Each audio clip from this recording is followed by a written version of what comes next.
নমস্কার, আমি মার্জনা গাঙ্গুলি ওরফে বিদিশা। আমার লোকেশান বেহালা, শিলপাড়া, গোপাল কলোনি, পূর্ব বরিশা।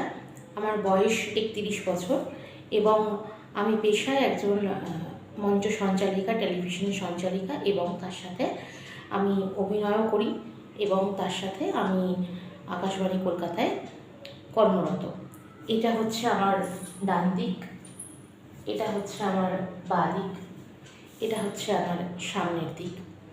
আজ আমি একটি অভিনয় করে দেখাতে চাইছি এবং আমার পূর্ব কিছু কাজ রয়েছে, যেমন আমি আকাশ আটের পুলিশ ফাইলসে মোট 4টি গল্পে কাজ করেছি। তার মধ্যে একটিতে আমি ছিলাম লিড এবং তার পরবর্তী কাজ আমার উত্তরবঙ্গে একটি শর্ট ফিল্ম যার নাম রক্তদান জীবনদান। সেখানে আমি একটি গুরুত্বপূর্ণ চরিত্র করি এবং তার পরবর্তীতে আমি বুলেট সরোজিনী সিরিয়ালে জুনিয়র আর্টিস্টের কাজ করেছি এবং দেবী সিনেমাতে আমি জুনিয়র আর্টিস্টের কাজ করেছি।